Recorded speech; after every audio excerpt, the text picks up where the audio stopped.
I gotta clean this garage up. It's a mess. I have camping gear everywhere. But I wanted to talk to y'all about my camp that I had in the ice storm. I was definitely nervous when I started setting up because I wasn't sure how it was gonna go, because I did bring, as everybody know, I did bring a summer camping tent, a big one. It was a 9-person summer camping tent. With plenty of netting and stuff like that on it.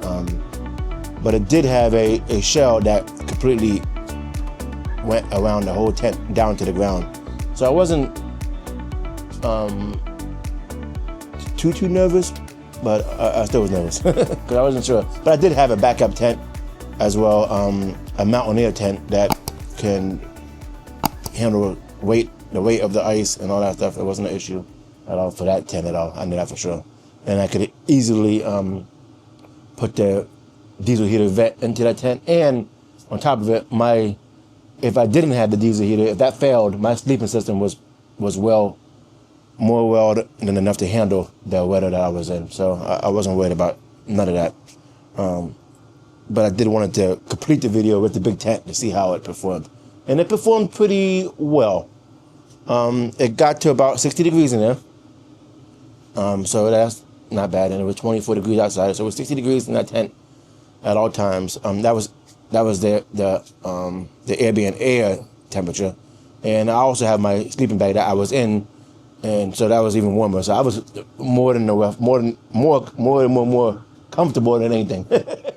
That wasn't an issue at all.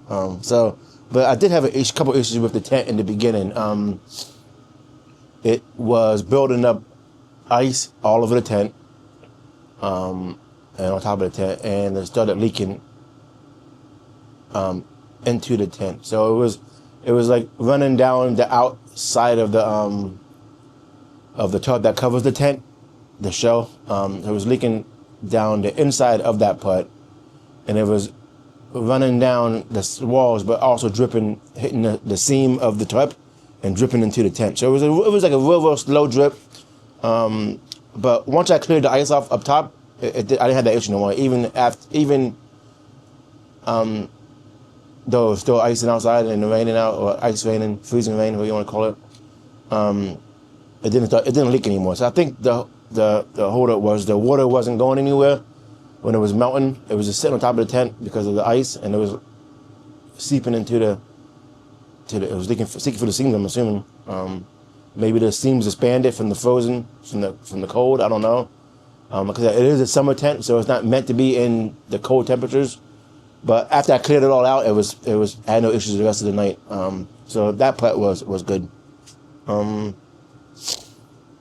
did have an issue with the nature hike cot that I have.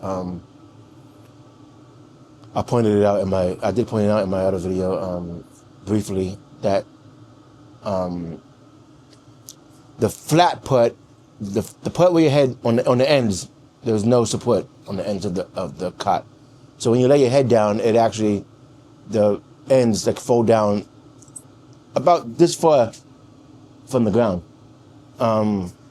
So it's uncomfortable. So luckily I had a quote that I had, a down quote that I had, and I just balled it up and used it as a pillow. Because I did forget my pillow.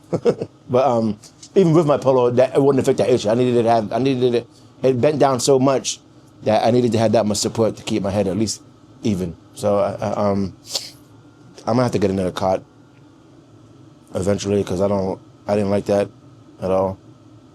I'm sure I can put something under the cot to hold it up. I don't want to do that. I don't know if all cots are that way. So if the other cots that are out there, like the One Tiger's cot and all that, if they do the same thing, please put it in the comment and let me know before I buy it. Because I'm trying to find something that's gonna have some kind of head support on the cloth, what do you want to call it, the canvas part of it that you put your head on. It just folds. When I got it, just folds down, flops down on both sides. So that was kind of an issue that I had. But other than that, the tent held up. I had plenty of women walking around in there. It was plenty warmness. I know a lot of people in the comments are writing, well, some people, not a lot, but some people are writing that it's a summer tent, it's not a winter tent. I knew that already going forward into this camp. I wanted to test out the diesel heater that I got to see if it could actually heat that space up. It was about 56 square feet of space it had to heat, so and it heated it to 60 degrees. I mean, that's almost a 40-degree difference in the tent from outside. So that's good in my eyes. Even if it got to 40 degrees in the tent, even if it got to 40 degrees in the tent, 40 degrees is above freezing. With my sleeping system, I still would have been fine, comfortable. So, yeah, I remember I slept out in 24 degrees in a hammock a couple weeks ago with my sleeping bag, with no mattress pad at all, just my hammock, my hammock underquilt, and my sleeping bag, and I was perfectly comfortable with that. So, and that's what I bought out. I bought the same sleeping bag out with me, and I was still off the ground, so I was fine. I would have been fine anyway, still. And as far as the leak, it didn't leak that much all over the ground at all. It was like a couple drops. Literally, I put one of my shirts that I had, my sweaters, under the drip on both sides, and in the morning time when I woke up, those sweaters were completely dry. So it wasn't like wring out wet. It was like drops falling on the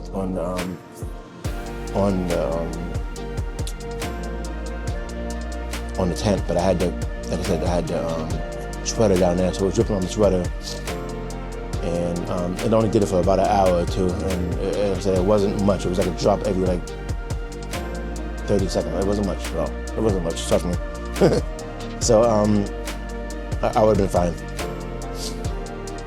So yeah, other than that, that's about it. I cooked inside the tent. That went well. I made spaghetti, which I saw. It was pretty good. I do notice that that stove that I use, the 2-burner stove, it doesn't put out that much BTUs at all. It's good enough to make it boils water, but it takes a while.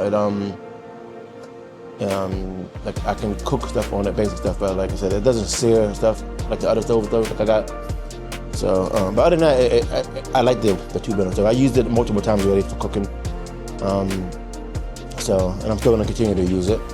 I just gotta remember that I can't do certain things on it. I always forget. So, the stove part was good. Trying to think what else did I bring out there that I used. It wasn't too much more. The only problem I had was the cot. Sleeping bag was good. I did not use the air mattress at all. Again, I just used the cot. I didn't need it.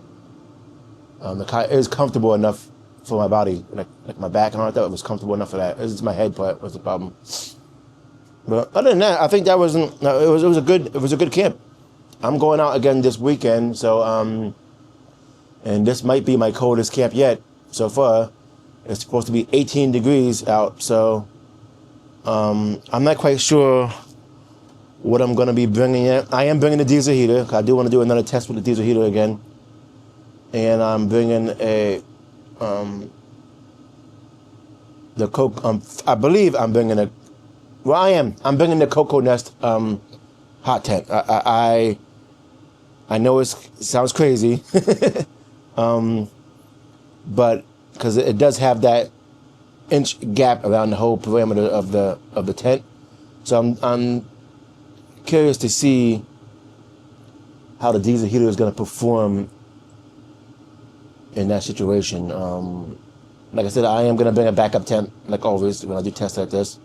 But I'm going to try to use the diesel heater with the Cocoa Nest hot tent. And I'm going to bring the inner part of the Cocoa Nest that goes to the Cocoa Nest tent, because I haven't used that yet. I'm not using the cot, so I'll be on the ground with a air mattress. I do have a higher R rating air mattress that I'm going to bring with me instead of my Cedar Summit. The Cedar Summit will do good with that. There's not an issue with that at all, but I want to bring a I want to try out this different one I got for my kids, which has a higher rating. It's more bulkier, tell you that much. It's more bulkier, but it has a higher rating of for the cold. So I want to try that out and see how that performs a little bit. And yeah, I want to see how that goes. Like I said, I will bring a backup tent that I know the diesel heater can heat up, which is a smaller tent, but that's my backup tent I'm bringing along with me. And that's about it. So I want to see how that goes. I'm hoping the diesel heater can at least bring it to 45 degrees in that tent. That's my goal. 40 to 45 degrees. If it can bring it to 40 to 45 degrees in the tent, or if it being 18 degrees outside, and having that inch gap around the whole perimeter of the tent on the bottom, I'll be happy with that. Because there's no snow. There's no snow that I can't pack any snow around those gaps because there's not any snow on the ground to pack it. So we'll see how that goes. And I'm gonna go out this Friday, the day after New Year's. This will be my first camp after New Year's, so I'm looking forward to that. All right, well, that's it for the video. I will talk to y'all later. Thanks so much for subscribing. I almost have 200 subscribers. 2 weeks ago, I had like 95.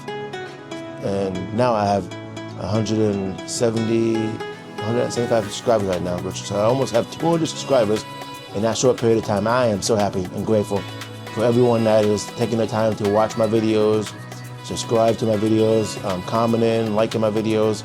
I really, really appreciate it. Appreciate what y'all doing, and thank you so much. Please share my channel with your friends and families. If you can, please share, and have them subscribe too to follow my journey. I have lots and lots of video content for the 2026 year that I am looking forward to. I have lots of ideas, stuff I jotted down. So subscribe so you can be kept updated with my content. All right, well, have a good day, and I hope you have a wonderful New Year's. Bye.